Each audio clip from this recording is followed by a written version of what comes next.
Hey folks, we're going to continue working on martial powers today. Give me a check in here to check my signal. I'll go through my intro spiel, I'll boost my signal across the net, and then we'll get to work here for a couple hours. So, doing the mic check. 1, 2, 3. Am I coming through okay? 1, 2, 3. Sounds pretty solid to me. Word up. Okay, cool. Let's see. I'm going to start dropping links across the net. I'm going to go through my intro spiel here. Hey, if you're catching us in the future after we've streamed, hi future, you're welcome to skip ahead if you've heard the intro before or whatever. But for anyone else that's out there running around or catching us live stream, hey, glad to have you. My name is Phil Kearney. I create role-playing game supplements. I illustrate them. I publish them online. I've been focusing my attention on Dungeons and Dragons 5th edition for the past like 5 years. There's a slew of links in the description down below to various books that I've published. They all have really extensive free previews. So if you want to check out some of that stuff, if you're on a desktop device, there'll be a link that says full preview underneath the photo, the image, the cover image, like these things, on each individual product page. If you're on a mobile device, you're going to see an icon on the right hand side of the page instead. Either way, whether it's a full preview link or the icon, if you click on it, it will open up a full preview, a PDF. You can flip through it. If you're here for artwork, I'm doing development today. This is game design. It's gonna be a lot of text and decision making. But there are about 150 different illustrations in the books that are linked down below. So if you are here for the artwork and you need a fix, you are certainly welcome to check that stuff out. And if you think it's cool, consider making a buy. I run games in 5th edition as a DM from level 1 to 200 to 250 hours. So the stuff that I build are intended for actual use in game at all tiers of play. Most of the things that I build are tools that I wanted to have in a that I had in a campaign that I thought were fun enough to standardize and create something out of, such as the Theurgy ability check casting, which is basically like downtime casting without spending spell slots. Fun stuff there. Pretty extensive mechanics as well as mishap systems that you can make use of. The Spelljammer book we're actually still working on. Monday through Friday in the morning, we do the artwork for this book. Once all the art assets are done, we stitch it all together. We'll have the Spelljammer book published and linked down below, and all my future stuff as well. But the Color Mana Spell Point bundle that we've created over the past X years, this is going to go through a major revision once the mechanics for 2024 come out. That Wizards is going to print the new stuff. We're going to update all these books with my more recent trade dress, and so that the page dressing looks better. We're going to clean up a lot of the artwork in there because I feel like some of it was rushed, and I think we have an opportunity to just have a better visual presence in the books. And not only will be updated, but we're going to be including our current project, which is the Martial Powers project. So just to finish up my greetings here, I still use Twitter to boost signal and talk about stuff. So if you're still on the Twitter X platform, you can follow me at Phil Kearney.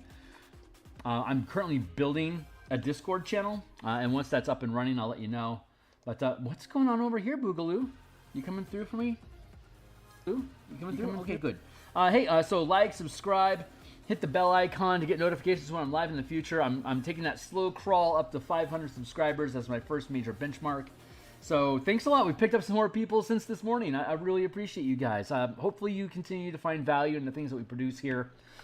Speaking of added value, let's click down here in the More button. If you want to see the playtest content that I'm working with here as we're working live in the document, you can go here into the description. It says playtest content and early looks at Patreon. You do not have to be a member of Patreon to be here, but God bless you for new folks jumping into the team. I think I've sent out hellos to everybody so far. So glad to have you on board and hoping that I can continue to bring value to everybody. Let's see, if we scroll down to the... We'll get back to the Colors of Eldraine conversion. We'll probably do that on Wednesday. Playtest content for Martial Powers. If you click the YouTube streams, then you'll be right here right now. Otherwise, if you click on the Martial Powers that takes you to the same Google Doc that I'm currently working inside of. For you, it is read-only, but you can read it all. And everything is ready for characters to be created from level 1 to 20. This is covering content for the barbarian, fighter, monk, paladin, ranger, and rogue, as well as notes on how to use powers for warlocks and artificers. So all of this stuff is ready for you to go. It's still a very rough format. I need to hire an editor, but I'm not going to do that until we finish our playtesting that we're going to be starting in the new year. If you check episode 100, that's also the first episode of us creating the Ravnica Rubble Belt West March Platoon campaign that we're building for characters level 3 to 7. We'll be building martial power characters. I'm going to, once I get done making magic items and monster kits, which is what we're doing today. Once we're done doing that, we're going to make some sample characters, starting off at 3rd, 4th, 5th, 6th, 7th level, so that when players in the playtest, if they lose the character, if they don't have a character to join us, we can just build a character and we just give them one of the pre-made characters. Or if they have a character or one of the pre-mades get killed, we can just toss them back into the pile and then pull out a new character and say, here you go. And plus, building characters is super fucking fun, and it's an opportunity for me to talk about the stuff that we build. So, cheers. Let's see. So, yeah, I'm just going through all the different classes and subclass conversions. We've done all of them that have been published by Wizards of the Coast to date. Once 2024 updates, we are already ready to switch gears from 2014 to 2024 with the changes that have been made to all the martial classes. And that's another reason why we need to go back and visit this, because all the rules are changing. I want to update this. Plus, there's Strixhaven and Theros now. When we first created these books, there was only Ravnica. Now we have a wider multiverse for us to use color mana in. And although this system doesn't have to use color mana, just like the universal spell points and high magic and the knights and tricksters and the spell point warlocks can use color magic but don't have to use color magic. The martial power system can use universal, like discipline points basically, or can use spell points for like the paladin and the ranger. Can use an elemental paradigm of air, earth, fire, water, or can use the color magic paradigm of white, blue, black, red, green. Or can just, again, use just universal key, as it were. So let's see. Let's get to the end of this list here. But yeah, you can look at all of these. You can look at all the subclasses. These are evolving as playtesting occurs. My table is currently 20th level now, but we've been tinkering with this stuff since level 12 about 9 months ago.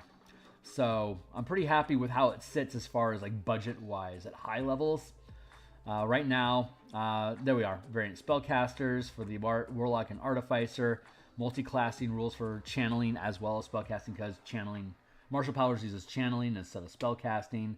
It's a technicality, but it's enough to allow a barbarian to be able to channel powers during combat and raging. So we also have a way for a barbarian to maintain auras without having to worry about concentration. So barbarians can't cast spells and can't maintain concentration while raging. That's it.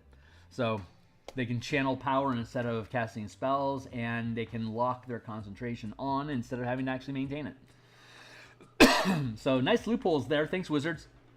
Let's see. Let's get into, and of course, here's all the rough mechanics we have for how all this stuff moves, how we treat forced movement, how kicker costs affect the powers that you use, as well as increasing scale. Since the Spelljammer book that we stream Monday through Friday in the morning, since this book deals with combat at the 5-foot, 50-foot, and 500-foot scale, all simultaneously during a round of combat to exemplify how ship-to-ship and fleet combat works, as well as fightercraft and dogfights and boarding ships, as well as deck-top combat among characters, interacting both with these larger vessels, fightercraft, and characters on board ships.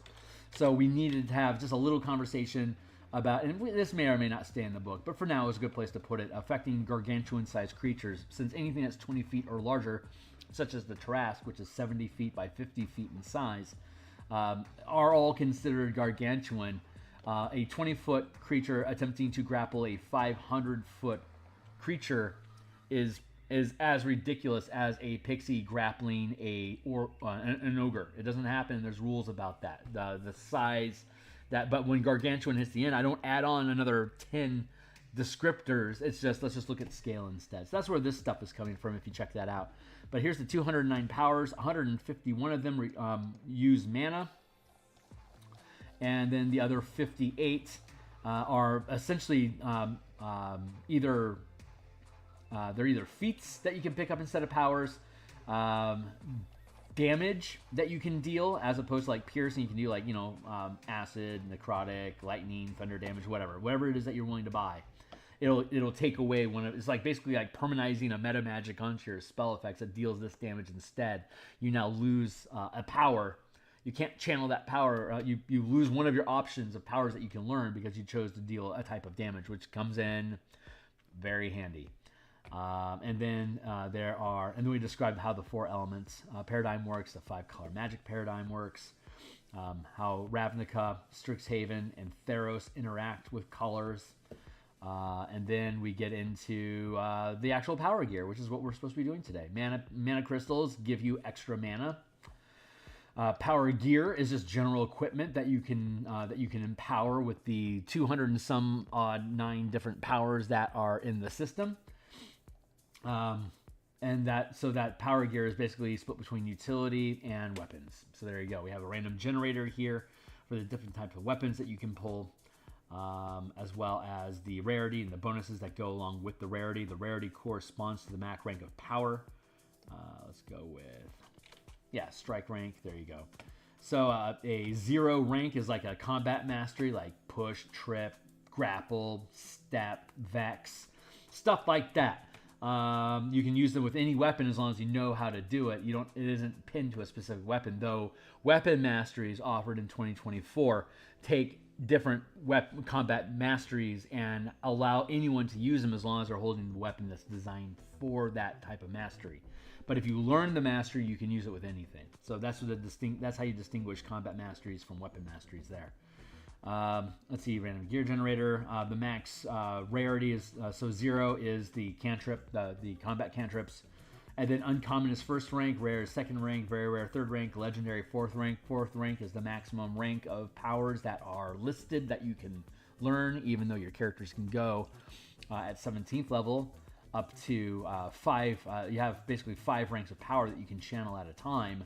But the maximum power that can be learned is only 4th. So by the time you get to 17th level, you can like overclock the ability to dump more mana into it than it needs to deal extra damage or cause extra effects or kicker effects, like we were talking about kicker costs earlier.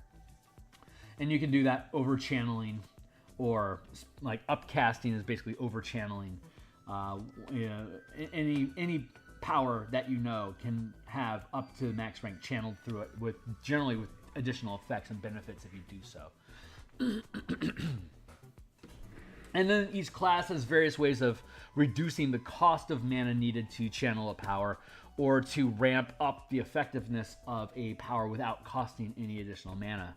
And we've gone over that over the past 100 some odd episodes. So you can check out all that stream if you want to, or when the book publishes, you can check it out. We'll have a link down below for you when it does.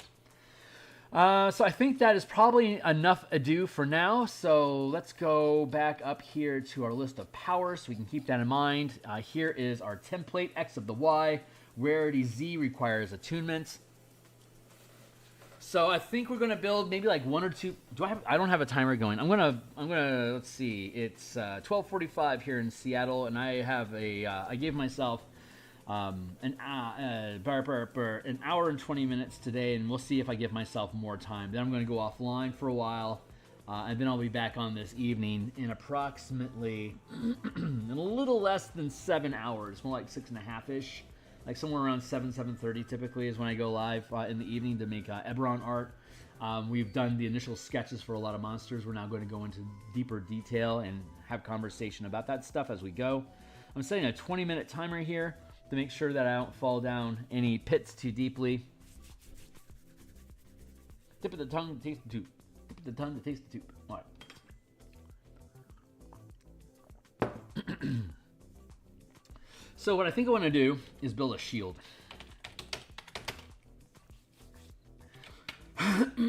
We're going to make we're just gonna grab powers and make a magic item, a themed magic item using various powers in combination. So the first thing I think I want to do is go down. Let's look at our combat masteries. It's a shield, so it's not going to be. This shield won't be an offensive weapon. We could make combat, battle shields like weapon shields, like dagger shields or sword shields or whatever, spike shields. But that is not. This is going to be a pure defense item. The way that this works is that if power gear or magic item has a power is empowered with one of the martial powers, then you can basically add that power to your list of known powers while you are wielding or attuned to that item. So like if we had a shield that gave you daunting presence, then it would be while you are wielding that shield, if you spend 3 mana, you'd be able to use daunting presence. There you go. It just gets added to your roster of stuff. So if you get a cool kit of magic gear equipped on your character that gives you like 6 or 7 extra powers, then you can divest from those and learn different things to complement the stuff that your gear does, or to be able to keep as a back pocket so you have social and exploration options available if it's not already a social or exploration oriented piece of power gear. So we're looking at creating a shield, a defensive shield effect. What can that do? Target makes con save or speed. Okay, that's a damage thing. That's a damage thing. Step. Okay, yeah, these are all damage. These are all attack oriented, so we'll skip those. While wielding the shield, is there any interesting feat that we may feel we want to equip? Yeah, actually, I feel like there might be. Let's go back up here, top side. Let's go with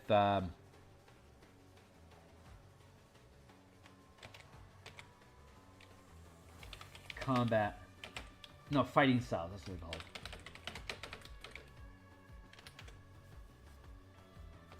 So let's go look at. I think there's a fighting style I want to incorporate here. What's up, buddies? Hey, looking good, team.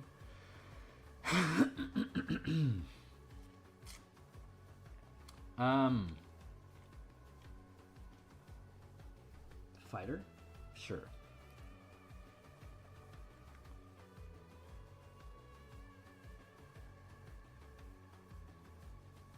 Defense. While you're wearing armor, you gain a +1 bonus to armor class. When a creature you can see attacks a target other than... When a creature you can see that attacks a target other than you, that is within 5 feet of you, you can use your reaction to impose disadvantage on the attack roll. You must be wielding a shield. So there you go. The protection fighting style.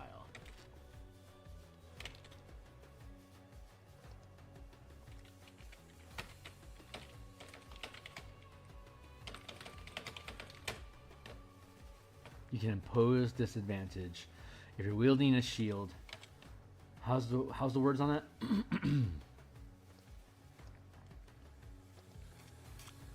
When a creature you can see attacks a target other than you, that is within 5 feet of you, you can use your reaction to impose disadvantage. Okay, that's a thing. I know we have something like interpose, I think, that's similar. I want to make sure that's not duplicating because we may need to make a modification.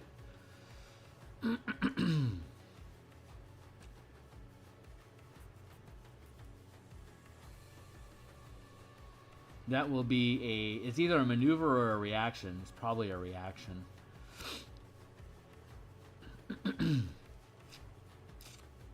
As a result, when you or an ally within reach of your melee attack are hit by an attack roll, faint. This is when a creature attacks, yeah? It's very specific, so let's be specific. A creature you see attacks a target other than you. Disadvantage. Faint. Miss an attack roll will again interpose as a reaction to when an adjacent ally takes damage. As a reaction to when another creature you can see damage you. Nope.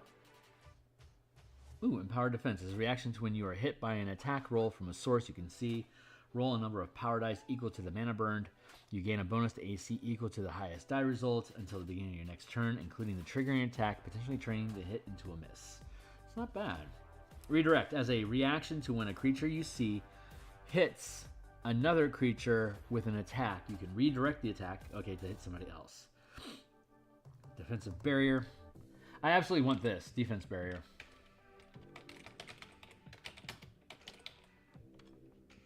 Get out of here, scallywag.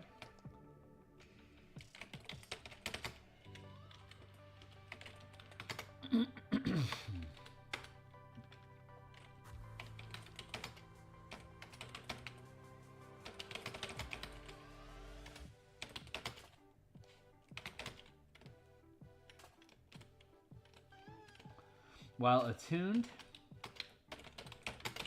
and wielding the shield, you gain the following powers.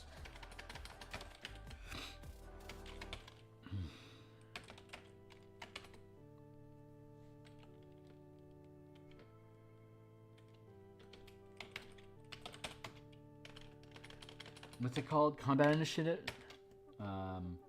Fighter initiative? Shit on it? Inspiring leader. Fighting initiate. Thank you.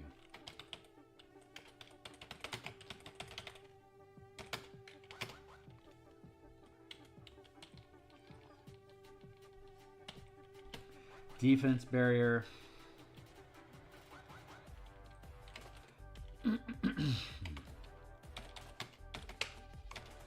So just to look at it again, defense barrier does cost you 3 mana to use it, so you gain it as of 9th level, though you could spend the feat to buy it down to only 2 mana. You won't be able access to it until 9th, of course. Defense barrier. As a reaction to a source you can see targeting you with an attack, you create a momentary translucent barrier, granting you full cover against the attack. Causing the attack, as a reaction to a source you can see targeting you with an attack, you can create a momentary translucent barrier, granting you full cover against the attack, causing the attack to automatically miss unless it ignores cover. The barrier disappears after the attack. So that's a 3 mana initiative. Basically makes you immune to an attack roll as a reaction. Not bad. Let's see.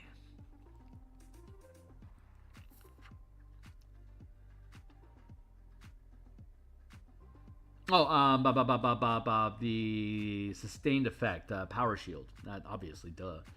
Power shield. You create a defensive field of power that can be wielded as a shield that you are proficient with. The shield hovers in space to protect you, leaving your hands free. The bonus the armor class gained from the shield is equal to your max power rank. Is equal to 1 plus your max power rank. Power shield.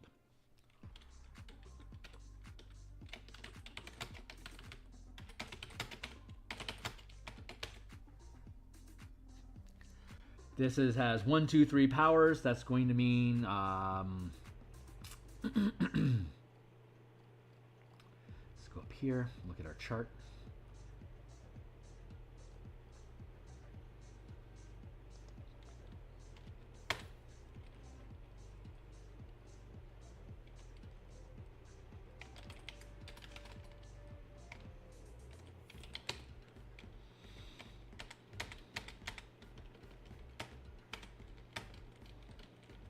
There.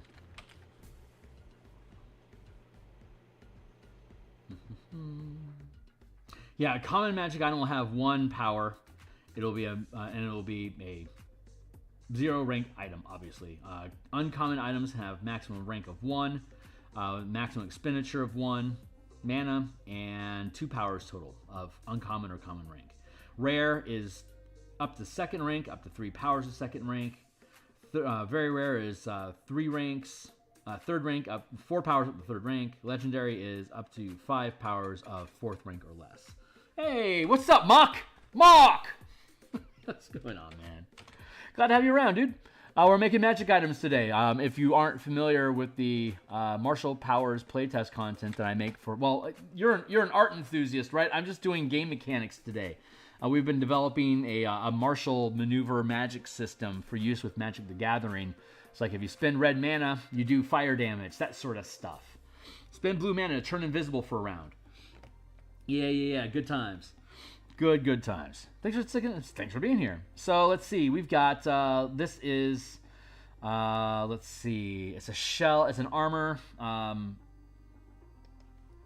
Shield. Let's see. Rarity. We have fighting initiate. Gives you protection, which means you can attempt to deflect an attack that is aimed at an ally next to you. Power shield creates a magical energy barrier. Defense barrier, it creates a magical shell that automatically causes attacks to miss you while it's active. And it's a reaction, so it's spontaneous. That's 1, 2, 3, and none of the reaction is third. So if we're going to stay in queue, we have common, uncommon, rare, very rare. Is at the third rank, so very rare, 3, 4. So we have a budget for one more power. What's another cool power on the list here? And if you don't know where this is at, you can click on the playtest content, and then go down to where it has a link to the Martial Powers playtest. Let's see.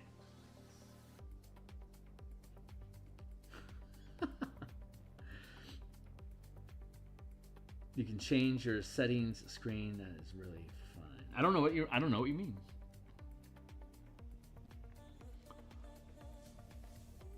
Let's see. Maybe an exploit. Let's see if there's an exploit up here that's cool for a shield. Basically, this is supposed to be like a great magic shield.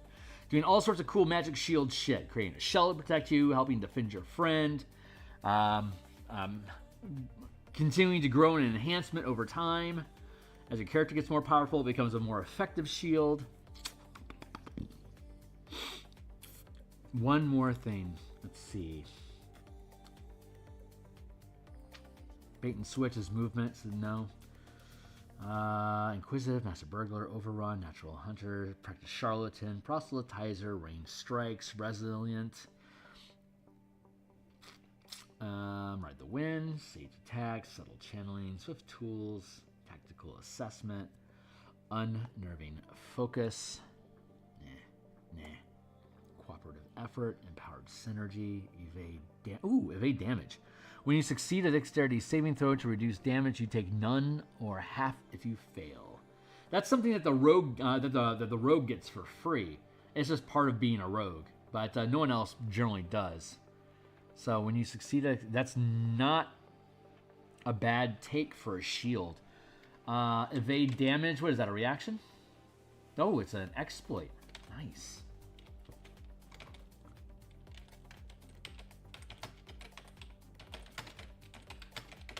This is tentative.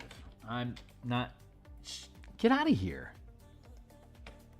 I'm not sure if we're going to stick with it, but it's a good fallback thing to go to if we need to. But if there's something else that's cool inside here...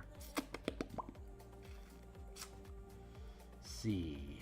Coordinated attack, coordinated dash, curse the eyeless, curse the mindless, goad. Healing. Temporary hit points for your ally.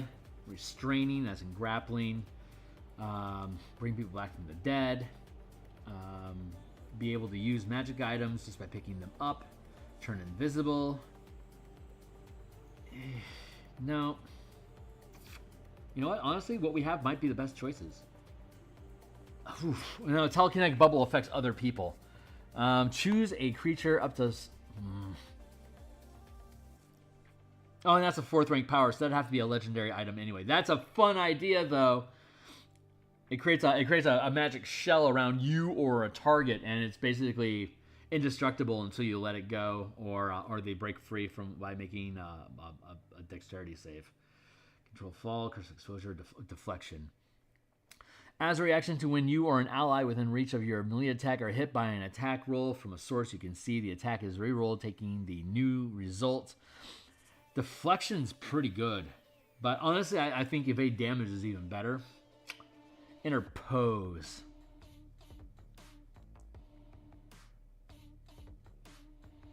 Oh, let's go with interpose. Okay, so this costs 1 mana, but it's an opportunity attack. So if you have multiple opportunity attacks per round, you can use this multiple times. As a reaction to when an adjacent ally takes damage from a source you can see, you can take any portion of the damage and gain resistance to it. Bam. That's interpose. Is that second rank? No, it's a first rank. Whew.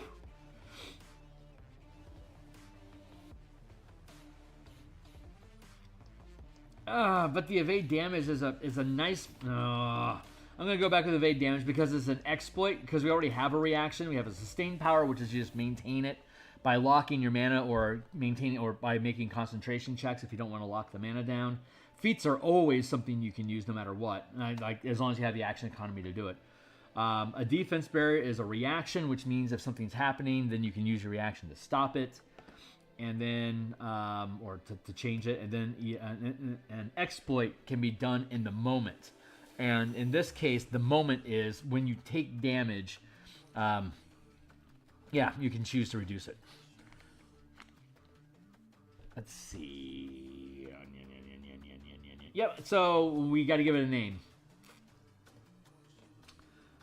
This would be a common, uncommon, rare, very rare. So there we go. I think we end up with very rares a lot. Nope, this one's 1, 2, 3. This would be a rare blowgun because it has 3 effects. Rare blowgun. 1, 2, 3, 4. Be very rare.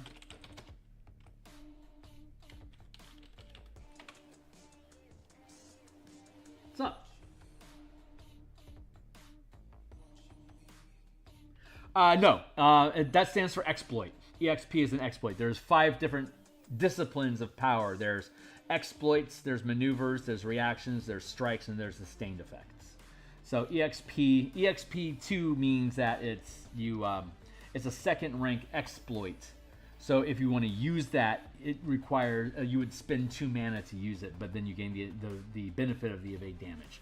As long as you have mana and you're willing to spend 2 points of it at a time, like a mid-level character is going to have anywhere from like 10 to 20 mana plus maybe like every time they take a rest, and you can take a rest multiple times a day for an hour. So it depends on the kind of character that you are. It depends on how much mana you have at a time. And each of these is just like a sustained power. It's a first rank sustained power. It takes 1 mana to sustain it. A defensive barrier is a reaction. You have to burn 3 mana in the moment when you do. So, yep, there you go. So, like for example, you'd be able to use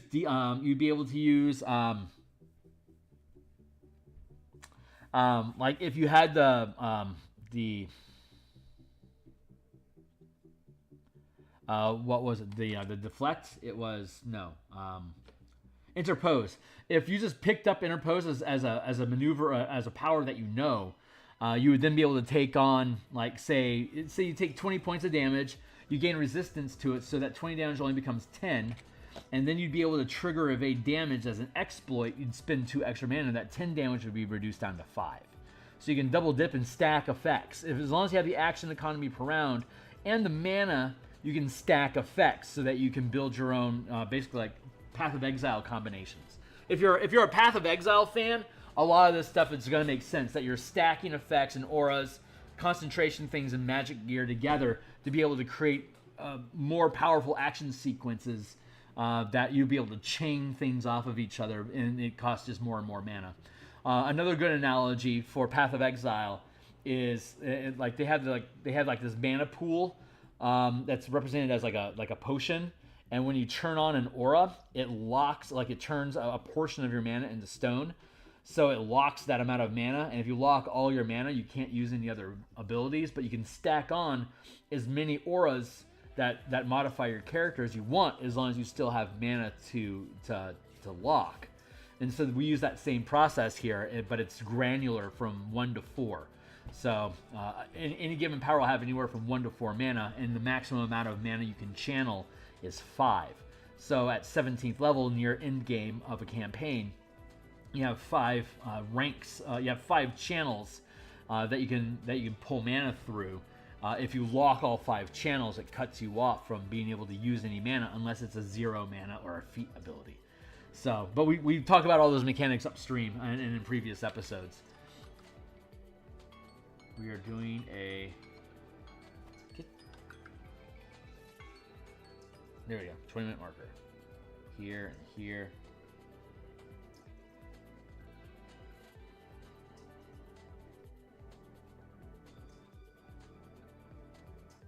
All right. There we go. Looking good. Let's see what else we got going on. We started building the playtest for this on Saturday. That was episode 100 prior to this one that we're streaming here on my playlist. If you're anyone out there that's interested in Ravnica, the Rubble Belts in Ravnica, Colorland as a mechanic inside of Dungeons and Dragons 5th edition, and how we're using those color land mechanics for our playtest campaign with this game, be welcome to check that stuff out. We'll continue that effort on Saturday as well. But I think this is sufficient. So we have a decent piece of machinery here. What are we going to call that? While attuned to and wielding the shield, you gain the following powers. What do we call it?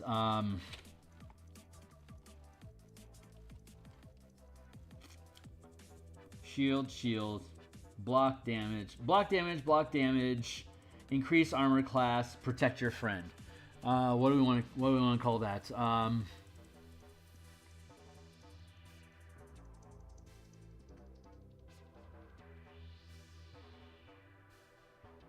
Maybe I'm not good with names. I'm not awesome at flavor text.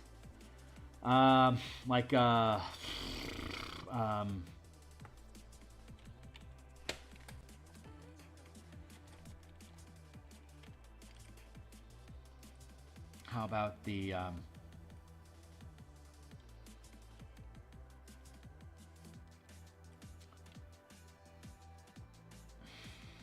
it reminds me of a walnut, or like a shell.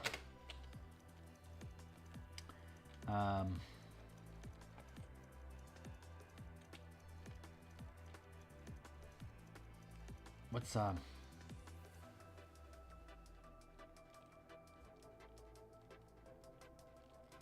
maybe create a wall that can't be seen through, which is a defensive barrier. Maybe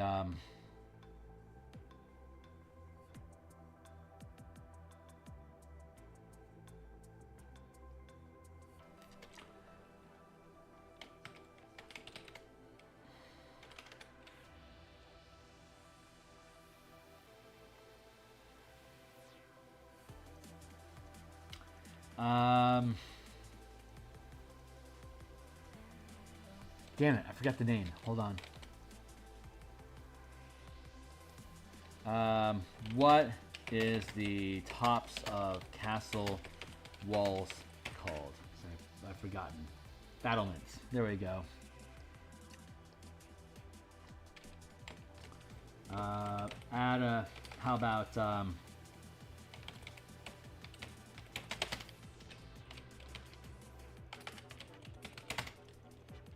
that's a horrible title, maybe? It's very practical. Portable battlement is a very rare shield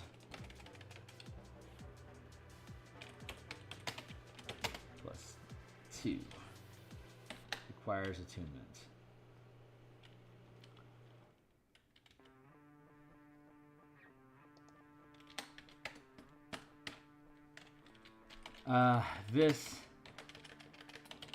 This shield has the appearance of a castle battlement forged in mithril.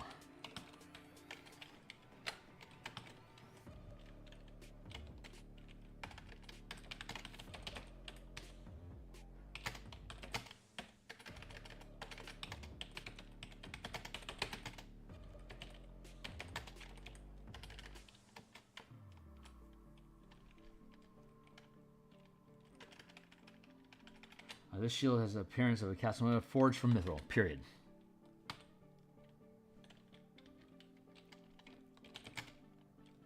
The shield, you know what?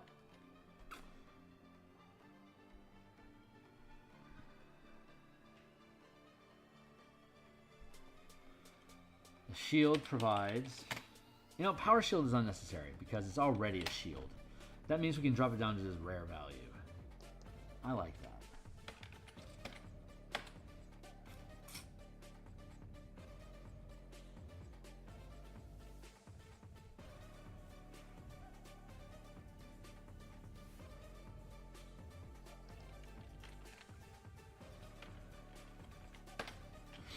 There you go. While wielding a shield, blah, blah. There you go. Portable battlement. Well, I'm okay with it for now. Again, I'm not great with names. If anyone has a better name for what this thing is, let me know.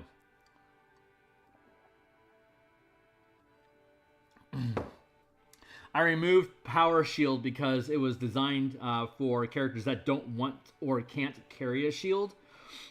It's a way for you to be able to create a shield even though you wouldn't normally be carrying one. So having it scales up like a basic shield has a +2 bonus. You can enchant it to have a higher bonus, like this shield +2 would actually give you a +4 to your armor class as opposed to a +2 from a standard shield. The power armor, the power shield spell, the power shield sustained effect starts with a +2, and as like 5th, 9th, 13th, 17th level, it goes from a +2, +3, +4, +5, and eventually it becomes a +6 armor class bonus. So tacking that onto a shield would be clumsy, especially if it has an enchantment. So I just nipped it, which means there's only 3 powers, but it still goes up to 4. So I guess that means we get interpose. We get interpose after all, folks.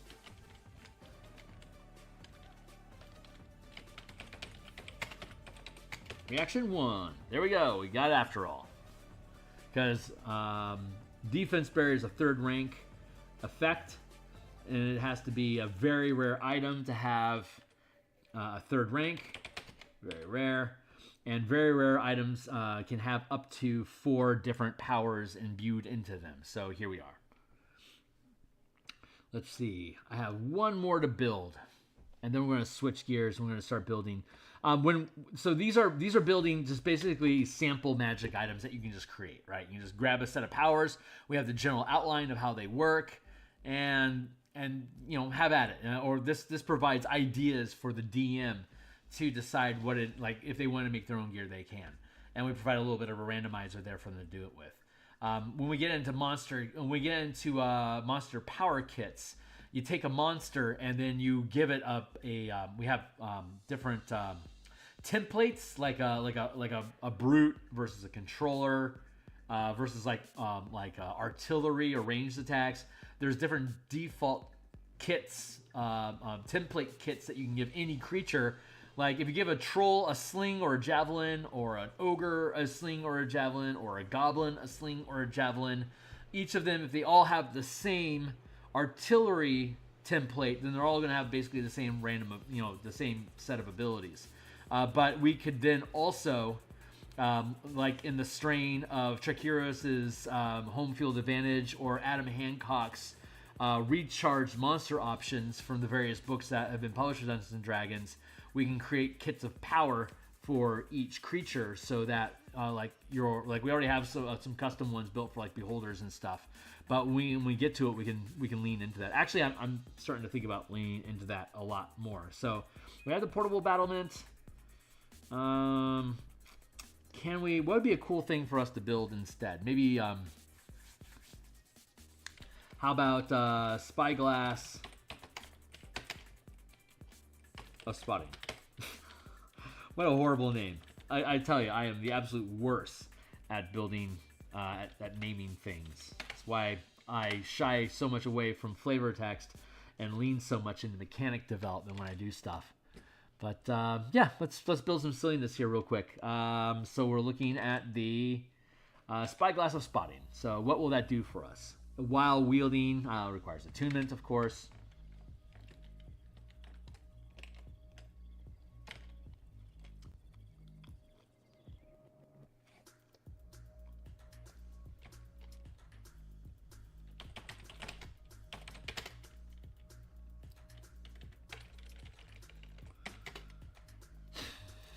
Let's go to... This sounds like an exploit feat sort of situation, so let's see what cool exploits exist.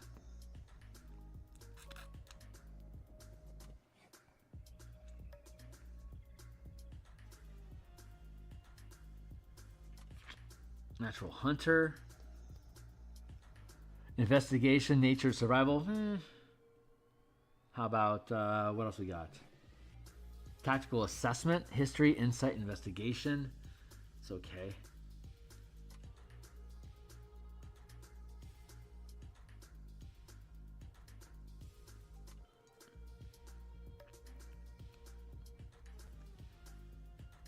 Practice charlatan, proselytizer, resilient. History, insight. Where's my...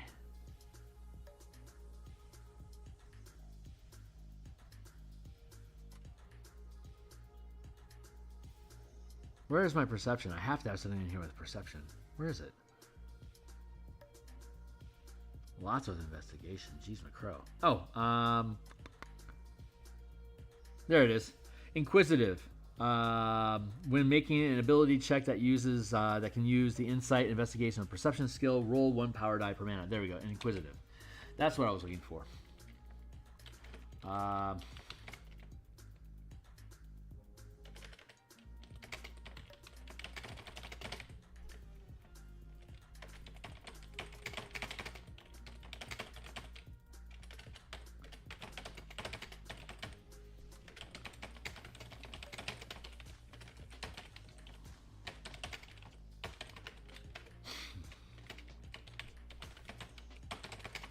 Inquisitive is exploit 1.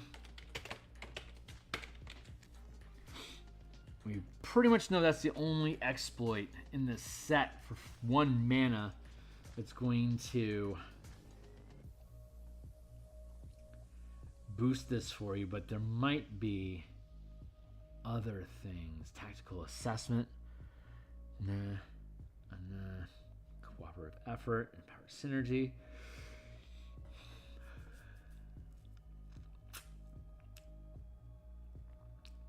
Let's see.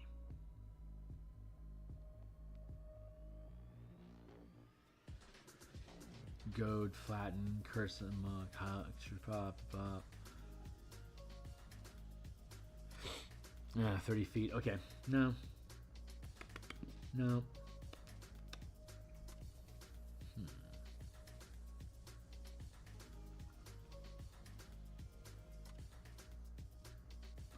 As reaction to failing an ability check. Nah.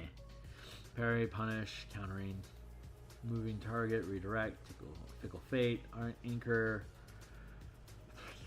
No strikes because you're not hitting with the thing.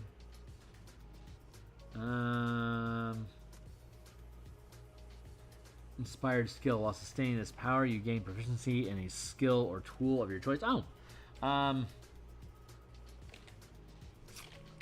Inspired skill.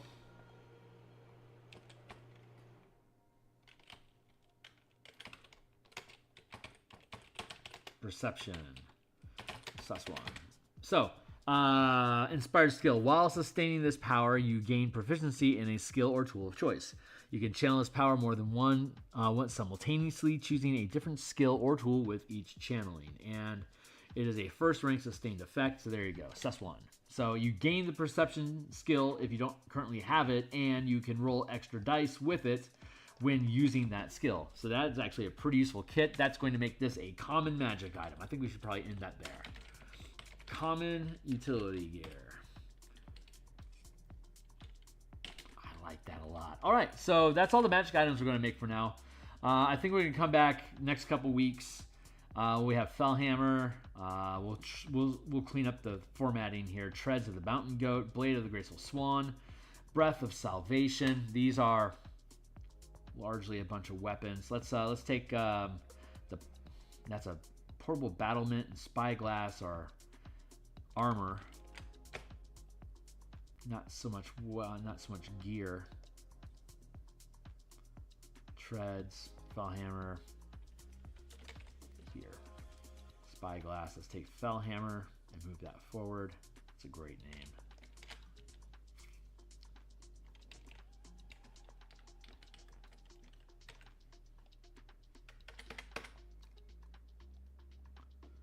Purple Hole, Spyglass, Blade, Breath, Fellhammer.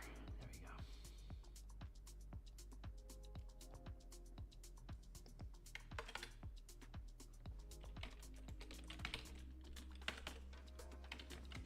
weapons.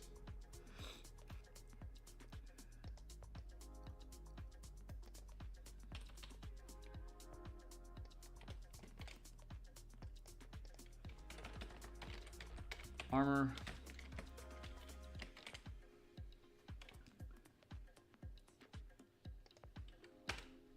So we'll probably make a few of these. Utility.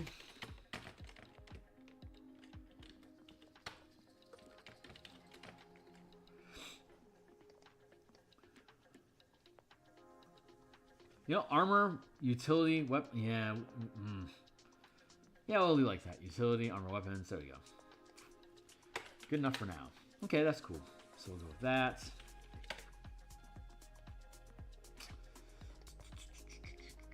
Armor, weapons, go with that, go with that.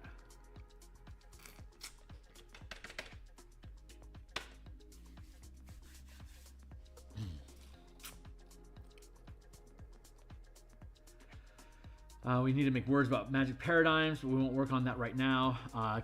Creatures using power kits.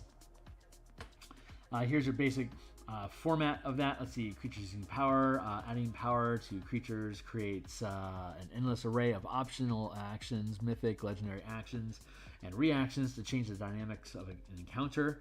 Creatures with sustained powers can lock without reducing max channel limits. Creatures don't. Blank. You have to distinguish between creatures and monsters. Creatures include characters, while monsters are specifically not characters.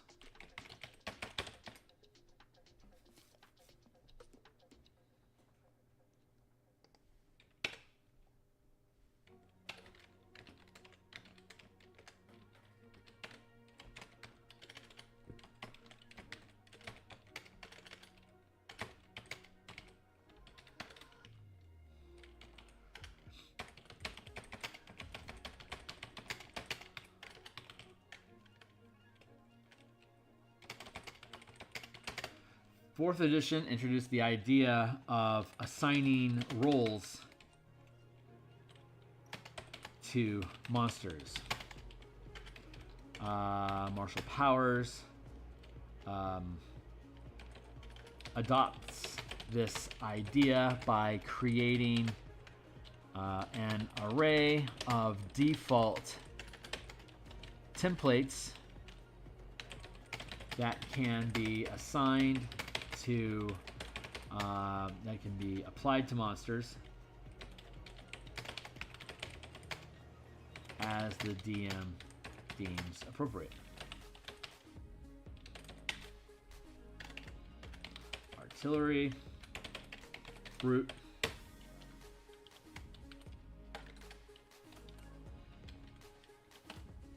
controller,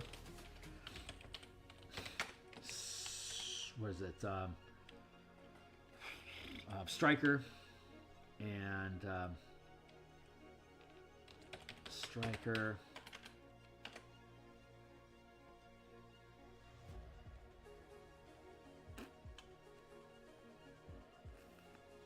I feel like I'm missing one. What is it? Artillery, brute, controller, lurker. Lurker, skirmish soldier. Got it. Lurker, skirmish soldier.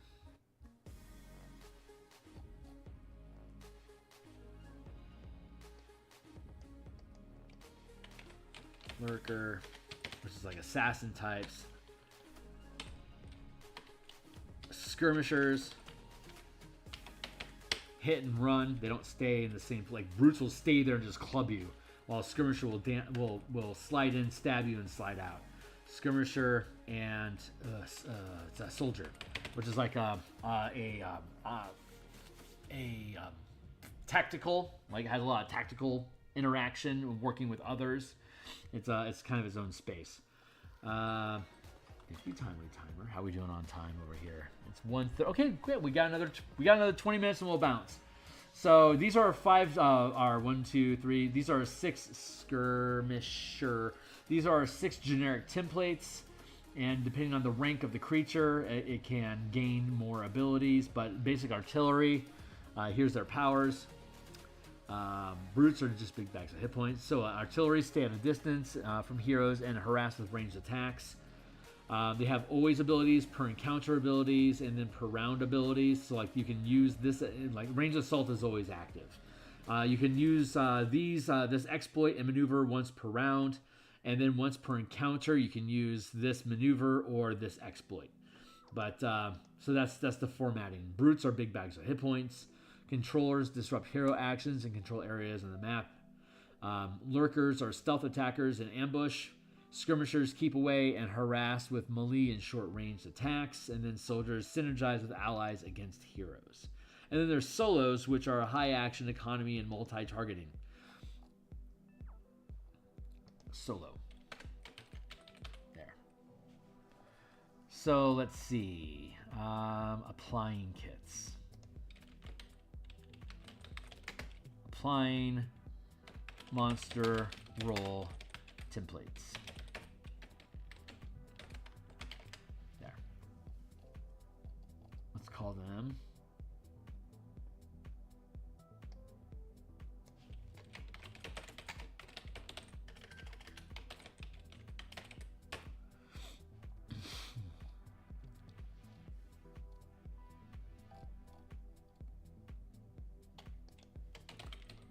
monster roll templates. There we go. Monster roll templates.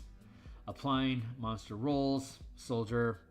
Let's grab this table here real quick. Got our playtest design down here. We're going to keep scooting that down the page. We're going to go with unique. Let's see. Monster.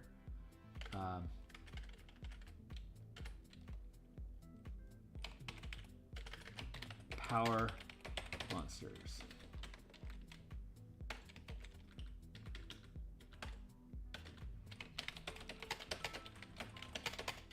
Instead of applying a pre-built template, instead of or in addition to applying a pre-built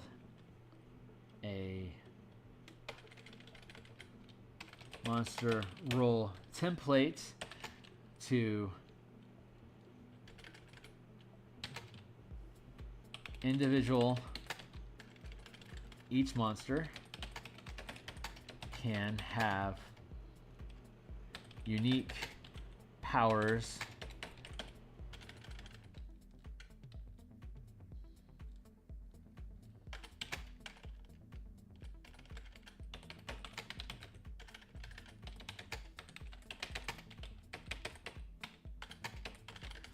as detailed below.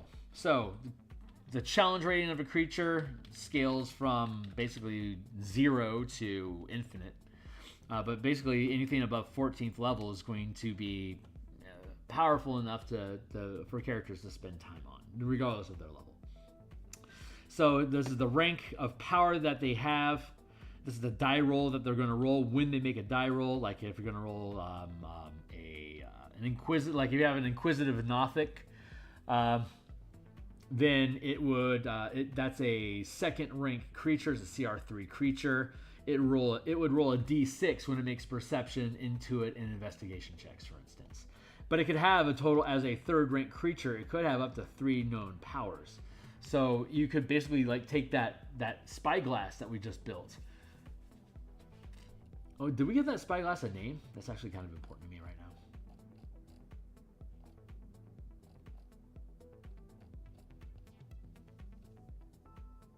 now. Oh, spyglass is funny.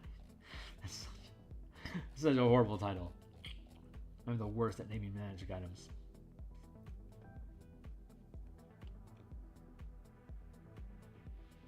Let's see. Power monsters.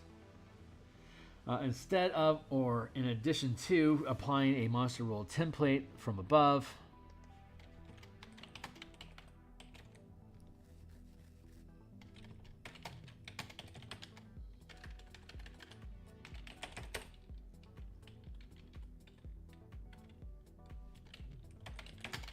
each type of monster can also have Each type of monster can also have unique powers as detailed below. So let's go with, I guess we'll grab ye old D&D Beyond.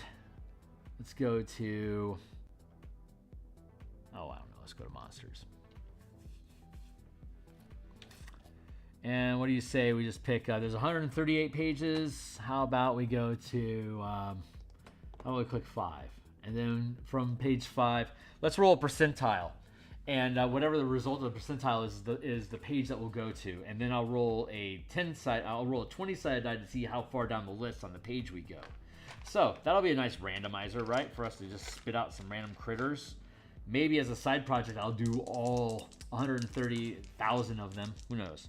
But the percentage that I rolled is a whopping, holy crap, 99. When does that ever happen?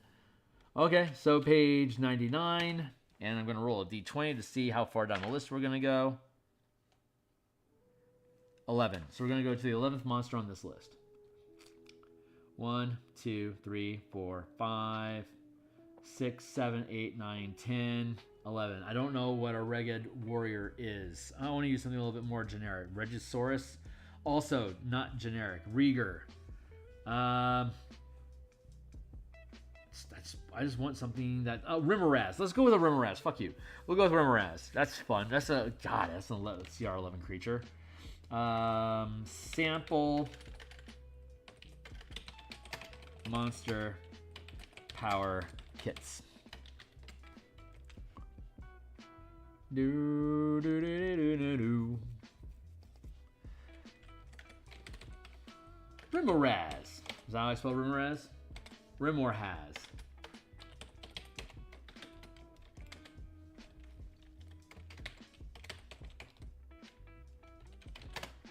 CR11. Rank 4.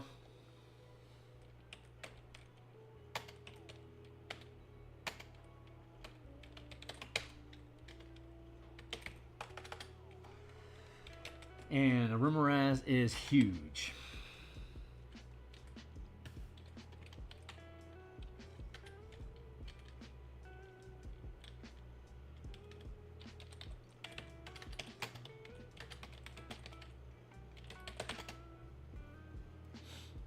Okay, so let's look at the Rimmeraz description real quick so we know what we're talking about.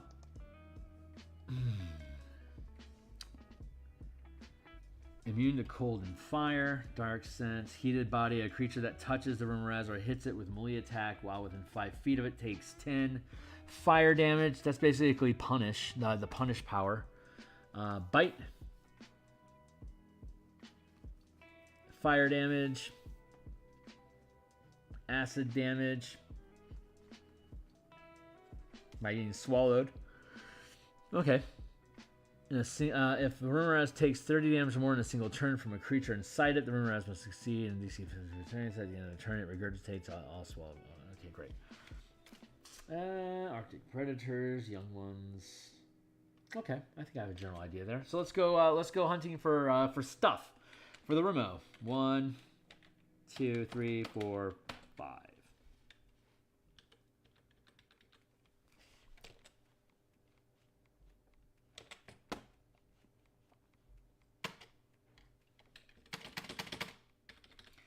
Okay, right off the cup, I think Tremor Sense makes a lot of sense.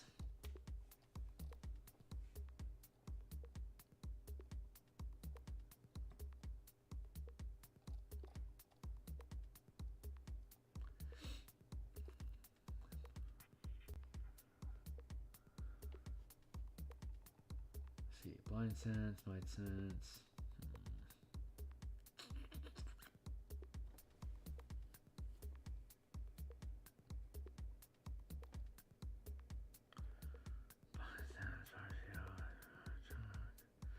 What is this? Mind Sense. Really should have Tremor Sense too. Yeah, I'm surprised it's not in here already. All right, let's build it. Mind Sense, Tremor Sense.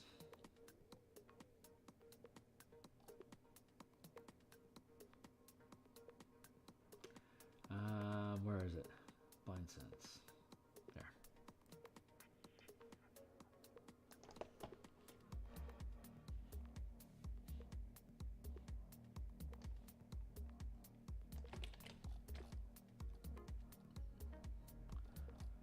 Second rank.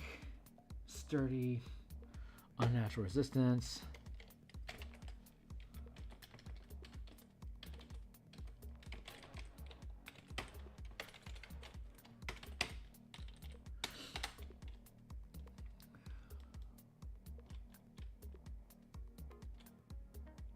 And 10 feet, time to max rank of power.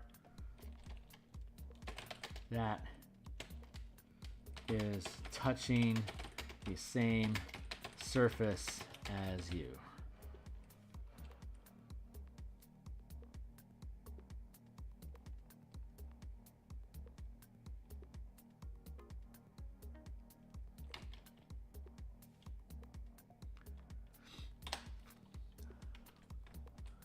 Though you can't identify things like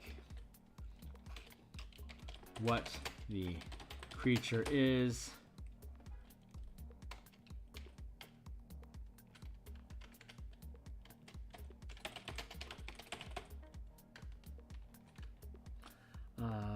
When you're aware of location, you are aware of the location and size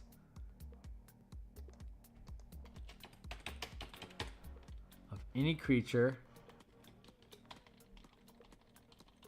on the same plane of existence as you, within 10 feet, times your max rank of power, that is touching the same surface as you. Though you can't identify things, such as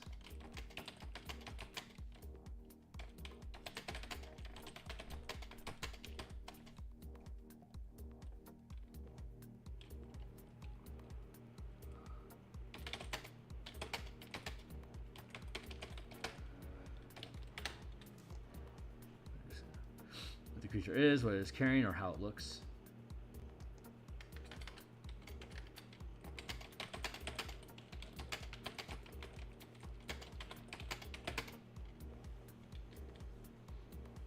There. That should have been there a while ago. 2 mana is plenty to sustain for that.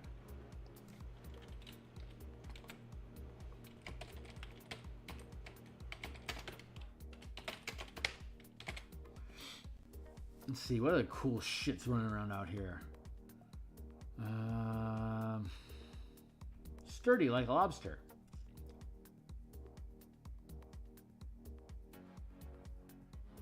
It's already immune to the heat and cold, right? Yeah. Fire and cold. So that's sufficient.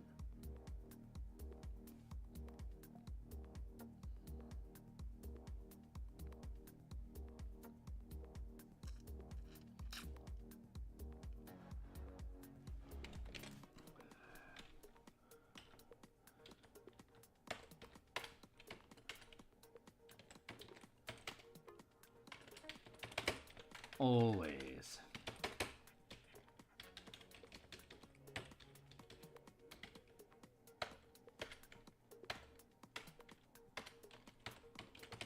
Around.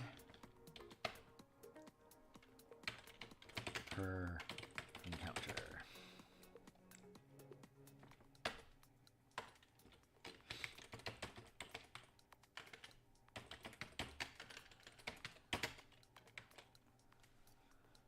His power, you gain resistance to all damage and attacks. You can score critical hits as a reaction to taking damage.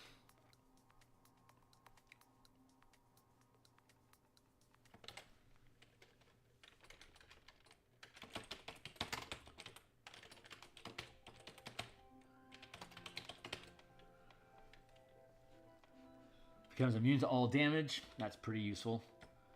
Let's go with always per round per encounter.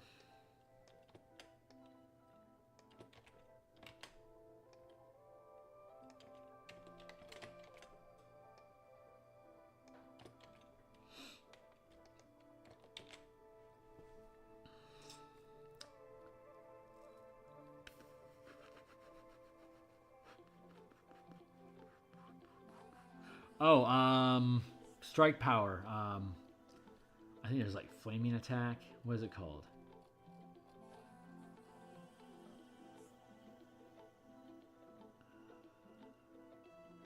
Flaming strike. There you go.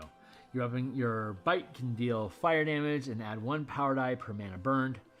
The creature is caught on fire, taking fire damage equal to the result of the highest power die roll each turn. The creature can attempt to end this effect. Yeah, flaming strike.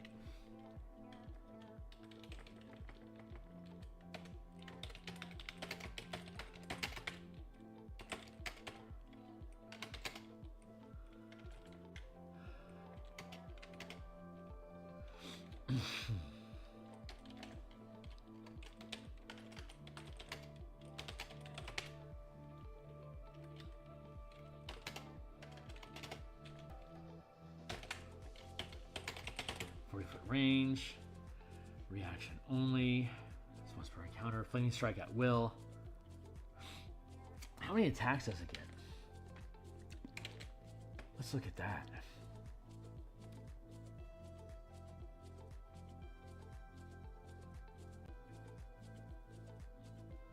Only has 1 bite, huh? Does a lot of damage, though. That's a good bite, and it catches you on fire. I like that.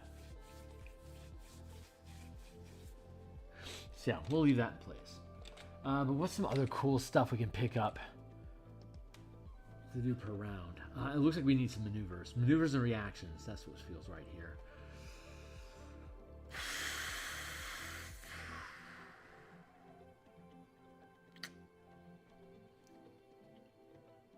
Oh, is that when you hit or is it with any attack? Hold on, let's see how their flame works. Heated body, a creature that touches the room or hits it with... heated body is a hit effect. So instead, per round, let's give it punish. Where's punish coming at? This is a reaction. As a reaction to an enemy you can see within range of your weapon, attack misses an attack as opposed... So if you hit, you're going to take damage. If you miss, the Rimmerez can use a reaction to punish you. You miss your attack. You can make an opportunity attack, adding 1 power die to the die roll. So punish. That is what? Reaction 1? Yeah. Reaction 1 equals add D10 to hit.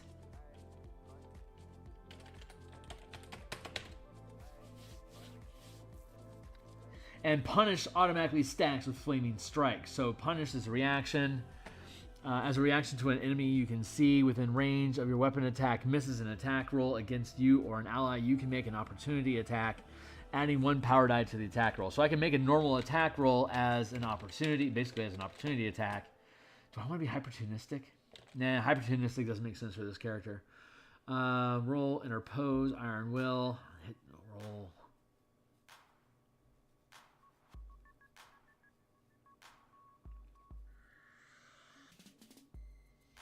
As a reaction to taking damage from an attack, you reduce the damage to half. What is that different from evade? This is a reaction, right?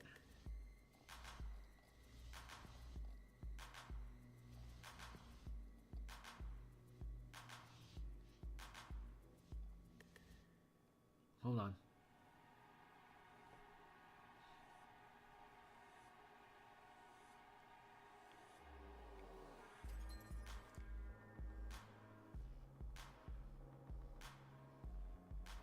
Huh. Oh, that's when you succeed a dexterity saving throw. Got it. God, we could have a whole series of these things.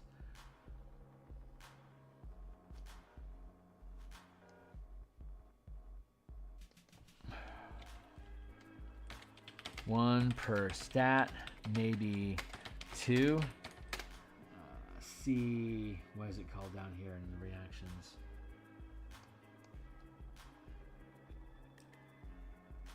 Lift, shunt. We're almost done. Let's see. What was it called? Roll with the hit.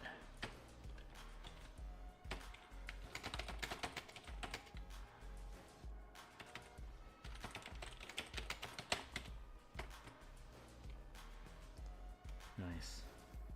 Okay, I'm good with that. Let's see. Roll the hit is okay. Evade, no. Bursting damage, fire damage, opportunistic, assassination, unstoppable, empowered, synergy, cooperative effort, veterinary training, tactical assessment, swift tools, soul channeling. What am I looking for? Resilience. When you make a saving throw, you can roll 1 power die per mana channeled, adding the highest result. When you make a saving throw, resilience, pretty fucking great. Yeah, let's go with it.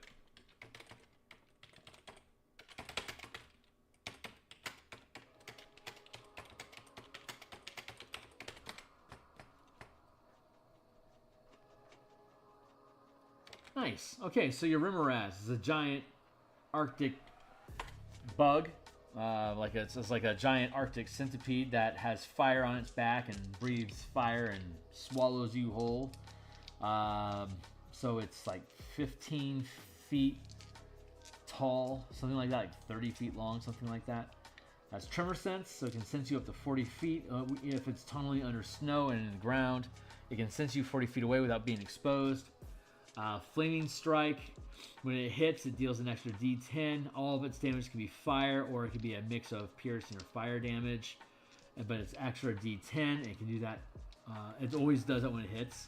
Once per round, as a reaction, it can punish if you try to attack and miss. It can make an attack, adds D10 to the attack roll, and it can use Flaming Strike along with the punishing attack for its normal bite damage. And then Resilience is an exploit. Whenever it makes a saving throw, it adds D10 to that save.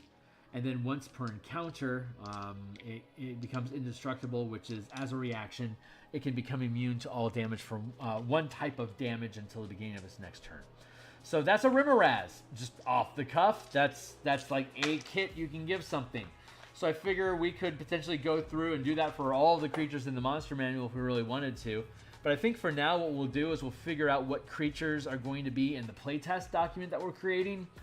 And once we have all those listed, then we can create specific monster power kits for all of those creatures. So stay tuned for Saturday when we go when we dive back into the Ravnica Rebel Belt West March Platoon campaign that we're designing for characters level 3 to 7 to check out how that plays. And as we get further and further into developing the lands, I think the next thing that we have on our list is hazards, combat, and traps. Traps, hazards, and creatures. Yes. Hazards, monsters, and traps. HMT. There you go. Hazards, monsters, and traps. Blech. That's what we have set up for Saturday this coming week, themed on which color your characters are traversing at the time. Red threats, red hazards, monsters, and traps in a red square. Black hazards, monsters, and traps in a black square. So we'll start fleshing out those ideas. And once we have enough ideas built, we'll start the playtest campaign. But I think when we come back on Wednesday, we'll be here tomorrow. Tomorrow on Tuesday, we'll be back.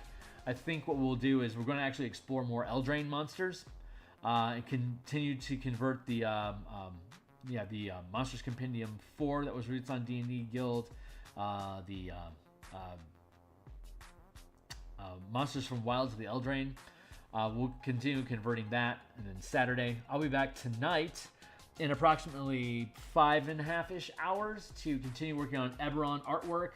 We've been creating the monster tokens. We're done with our first initial sketches, and then I'm going to go back through all of them to do the detail work on Theurgy, and probably have some conversations around that. It'll be a lot of fun. Then I'll be back tomorrow morning to continue working on Spelljammer art. So if you think any of this stuff is cool, like, subscribe, hit the bell icon. You can follow me on Twitter at Phil Kearney. I'll have a Discord channel set up here, and probably by this, I'm hoping by Christmas break, I'll have a Discord channel set up for us to start having conversations about these different things that we do. So, but I'll hopefully see some of you guys later on tonight. Moth, man, thanks for swinging by. Anyone else checking this out in the future? Hello, future. I hope you're having a great time. I'll see you then. Cheers.